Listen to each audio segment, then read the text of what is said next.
နေ့ခင်းမှာဘိုက်ကလေးလံထိုင်းမှန်ပြီးအိမ်သာတက်တိုင်းဝမ်းသွားဖို့ခက်ခဲနေတုံလားဝမ်းနှုတ်ဆေးတွေနေတိုင်းတောက်နေတာကတင့်ဦးလန်းချောင်းကိုထိခိုက်စေပါတယ်ဆေးဘလို့ပဲဝမ်းမှန်စေမဲ့တဘာဝနီလန်းတွေကိုပြောပြပါမယ်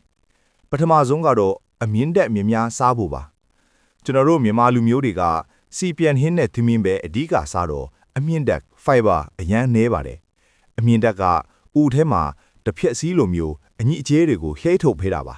ဒါကြောင့်ပဲအမျိုးမျိုးဟင်းနုနွယ်နဲ့တိုးစရာအတီးရွက်တွေကိုထမင်းဝိုင်းမှာပို့ထည့်စားပါဒုတိယအချက်ကရေမြများတောက်ဖို့ပါရေကဝမ်းအတွက်အကောင်းဆုံးချောစီပါပဲရေထက်ခန်းချောက်ရင်ဝမ်းကမာပြီးထွက်ရခက်ပါတယ်မနဲ့နုံနုံချင်းရေနွေးနွေးတစ်ဖန်ကွက်တောက်ပေးတာကဦးတွေကိုနှိုးဆော်ပြီးဝမ်းသွားရတာပိုးလွယ်ကူစေပါတယ်ဒီနေ့ကိုရေ3လီတာခန့်ပြည့်အောင်တောက်ပါတတိယအချက်ကထိုင်နည်းစနစ်ပါအနောက်တိုင်းဘိုးထိုင်အင်ဂျာတွေတုံးတဲ့ခါခြေထောက်အောက်မှာခုံအနှိမ်လေးတစ်ခုခုထားပါဒါမှမဟုတ်ရိုးရဆောင်းချောင်းထိုင်လဲပုံစံမျိုးကဥမာကြီးကိုခြောင်တန်းစီပြီးဝမ်းညှင့်ရတာတက်တာစီပါတယ်ပြီးတော့ဝမ်းသွားခြင်းစိတ်အထိရင်အောက်မထားပါနဲ့တတိထားရမှာကအာမာကန်ချက်မရှိတဲ့ဝမ်းနှုတ်ဆေးမှုန့်လေးကိုနေ့တိုင်းမတောက်ပါနဲ့ဒါတွေကဦးနေရန်တွေကိုထိခိုက်စေပြီးနောက်ပိုင်းမှာဆေးမပါရင်ဝမ်းလုံးဝမသွားနိုင်တာမျိုးဖြစ်သွားစေနိုင်ပါတယ်